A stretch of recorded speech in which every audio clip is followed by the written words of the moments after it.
Innal hamdalillah nahmaduhu wa nasta'inuhu wa nastaghfiruh wa na'udzu bihi min shururi anfusina wa min sayyiati a'malina may yahdihillahu fala mudilla lahu wa may yudlil fala hadiya lahu asyhadu an la ilaha illallah wa asyhadu anna sayyidana Muhammadan abduhu wa rasuluh. Allahumma salli ala sayyidina Muhammad wa ala ali sayyidina Muhammad wa sallim tasliman katsira amma ba'd. Ya ayyuhal muslimun ittaqullaha ta'ala mastata'tum wa qad fazal muttaqun. A'udzu billahi minasyaitonir rajim. Wawassayna al-insana biwalidayhi ihsana hamalatu ummuhu kurha wa wada'atuhu kurha wa hamluhu wa fisaluhu 30 syahra hatta idza balagha ashuddahu wa balagha 40 sanatan qala rabbi auzi'ni an ashkura ni'mataka allati an'amta 'alayya wa 'ala walidayya wa an a'mala shalihan tardah wa aslih li fi dhurriyyati inni tubtu ilaika wa inni minal muslimin. Ulaika alladzina nataqabbalu anhum ahsana ma 'amilu wa natajawazu an sayyi'atihim fi ashabil jannah wa 'inda as-sidqil ladzi kanu yu'adun. Shadaqallahul 'azim.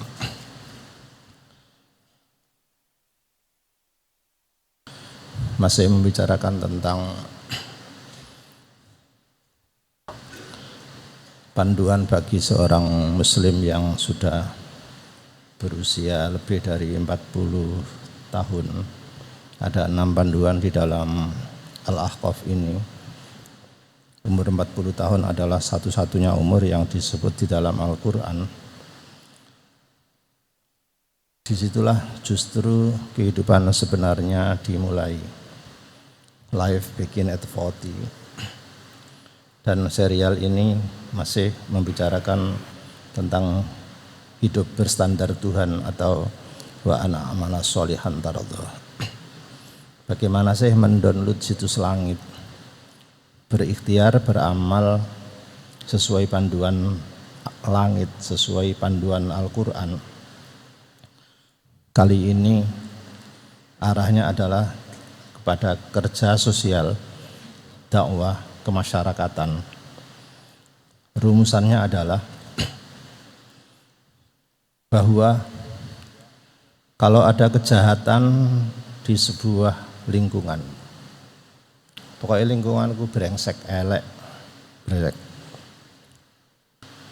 itu yang kuat bukan kebatilannya, bukan kejahatannya, bukan penjahatnya yang kuat,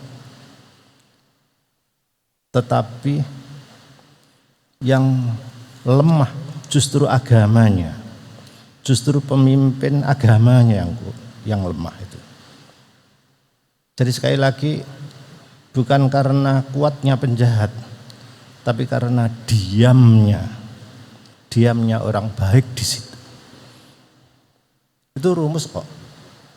Saya ulangi lagi, kalau ada sebuah kejahatan merajalela di situ, itu bukan karena jahatnya itu yang kuat, tetapi karena diamnya orang yang baik. Itu rumus Al-Quran. Yang namanya kebatilan itu pasti zahuq wa zahaqal batil. Kalau ada hak, ja'al haq, zahaqal batil. Sifatnya kebatilan, keburukan itu di sini ada taukid innal batila, serius. Batil itu kana, ono kanae maneh. Pasti itu zahuq. Mesti habis sirna kalau ada kebatilan. Nek diterusno, negeri ini banyak korup. Terus gak karu-karuan korupnya itu. Apalagi keuangan. Dulu BUMN itu rugi. Garuda rugi, padahal sing tuku tiket itu bayar kontan. Terus pajak gak ono padahal kabeh wong bayar pajak. Pertamina laporan rugi padahal kabeh membayar tuku bensin kok. Lho iku duwe ndi kabeh. Belum nanti kasus ini. Itu bukan karena kejahatannya yang kuat, menggurita. Ono dana desa sing sugih ya kepala desa. Seterusnya. Bukan, sekali lagi, bukan kebatilannya yang kuat, tapi karena diamnya orang-orang yang solih di situ. Nah, diterusno, negeri ini kalau korupnya gedean-gedean seperti itu, kesalahannya bukan karena mereka kuat, tapi karena kiainya, ulamanya itu diem. Sing ngerti, sing solih-solih itu diem, tidak bergerak. Ja'a tidak hadir. Ja'a itu hadir secara serius. Karena itu maka disebutkan qul ja'al haq, hadirkan, datanglah hak itu. Nanti kebatilan pasti sirna. Untuk menghebatkan al-haq di tengah-tengah batil dibutuhkan mental yang kuat. Kebutuhan mental kuat ini namanya hidayah.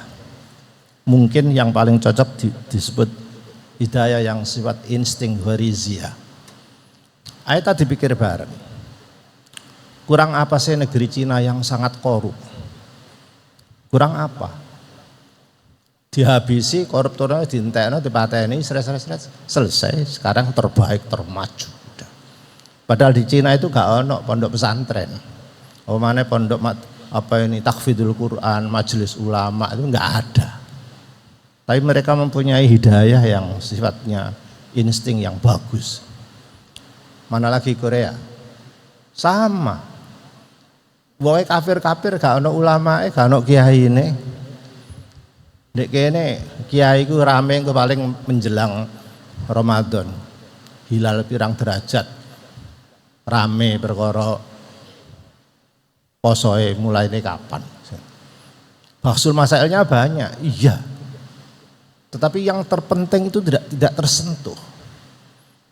Ada majelis ulama kok di Jepang, di mana-mana sudah. Nanti akan saya hadirkan contoh yang mengejutkan tentang pembuktian wazaqul batil ini. Bayangkan di Indonesia ini kurang apa sih? Sing jenenge pondok pesantren tahfidul Quran itu sak ndi-ndi sing hafal Quran tuh ewonan. Kiai ini sak pirang-pirang, pondok pesantren sak pirang-pirang. NU mempunyai suriah ahli bahsul masail, kitabnya gede-gede. Muhammadiyah punya majelis tarjih. Apa mana? MUI, majelis ulama punya. Kiai ulama sak mono akeh lho mingkem kabeh. Menghadapi apa hukuman terefektif bagi koruptor? Mulut saya tidak cukup. Walaupun saya sudah lebih dari 10 tahun nulis seperti ini. Diputuskan saja. Timbangannya ngerusak bangsa Indonesia. Ada hukum potong tangan di Al-Quran. 1 miliar potong lah ya wis. Punjul pateni lah ya wis. Lah enak mateni wong siji timbangannya mateni wong sak bangsa Indonesia. Pakailah teori maslahah di kitab-kitab usul fikih itu. Para kiai tolong didengarkan. Pakai cara maslahah mursalah. Ini baru.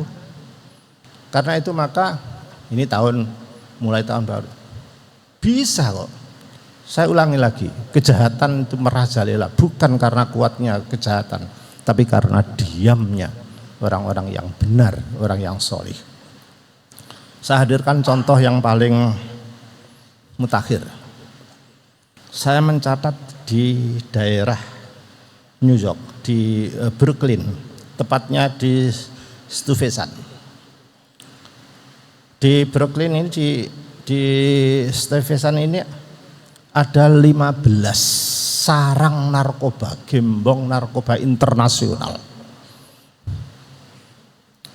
Sampai-sampai polisi New York itu nggak berani menghabisi itu, nggak berani, gak wani.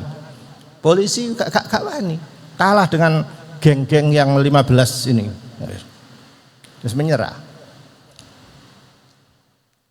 Ternyata di situ ada seorang imam masjid namanya Syekh Siraj Wahhaj, namanya Siraj Wahhaj, diambil dari Al-Qur'an, Siraj Wahhaj. Syekh Siraj Wahhaj ini kepada jamaahnya bersumpah, tempat ini tidak boleh dikuasai oleh setan. Jangan sampai setan merajalela sini. Tidak boleh, kita haram membiarkan tempat ini dikuasai oleh setan. Terus dos pun diseh, ayo melak aku. Di tempat itu dipakai azan, kadang-kadang sholat sunnah, yang terbanyak itu istighosah terus. Tetep sing jenenge narkoba itu seliwer iya kawitan. Tapi akhirnya surut. Apa yang terjadi? Junudan lam tarauha. Gusti Allah ngutus malaikat langit yang tak terlihat. Semua gembong-gembong narkoba yang ingin bertransaksi situ tidak berani ke situ karena merasa perasaan ini. Itu ada bodyguard besar yang mengawasi, yang mencicili. Ayo rene kon, sikap kon. Perasaannya seperti itu. Itulah yang disebut junud dalam tarauha. Satu usaha yang hak dari imam atau Syekh Siraj Wahhaj dengan istighosah di situ seterusnya secara khusyuk. Malaikat langit turun menjelma sebagai bodyguard besar kekar yang mencicili, yang menakut-nakuti semua yang datang di situ untuk bertransaksi. Akhirnya gembongnya ini minggat dan bubar. Cobalah, dari kalangan siapa? Terserah, dari kalangan polisi bisa kok istighosah, apalagi dari kalangan kiai. Di sini banyak pimpinan torekot, bisa mendownload situs langit, bisa. Sing ngarani gak iso sapa. Zaman-zaman dulu sudah pernah terbukti. Sehingga dengan demikian betul Al-Qur'an. Ja'al haq, katakan betul. Ja'al haq wa zahaqal batil. Innal batila kana zahuqa. Karena itu nek kiai ini, nek ulamae tidak bengok-bengok pemerintah untuk mengubah hukuman koruptor. Selamanya ya ngene-ngene iki tok. Kalau masih di penjara-penjara, coba sekarang lihat di Scott, di daerah di Afrika itu apa itu? Nayib Bukele. Itu membuat penjara yang kira-kira menampung 4.000 penjahat. Di penjara itu tidak ada fasilitas. Tidure penjahat itu di ranjang yang besi. Wis gak mati ya wis dikritik bukan main oleh hak asasi manusia internasional. Wis gak digatekno. Hak asasi karim bengok tok. Sing dipikir hak asasi penjahat. Tapi hak asasi ini orang yang kepengen hidup sejahtera enggak dipikirkan. Sepihak sekali. Akhirnya didukung masyarakat dan buyar kota yang paling rawan. Tidak ada pelancong ke situ, sekarang menjadi yang terhebat, teraman. Itu karena apa ini, sebuah insting hidayah yang hebat seperti itu. Karena itu bagaimana seorang kiai, seorang ulama itu bisa mendownload situs langit? Ya sesuai kriteria agama. Innama yakhshallaha min ibadil ulama. Ulamanya harus khosyalah, dekat kepada Allah. Janganlah ulama itu terus makan makanan syubhat.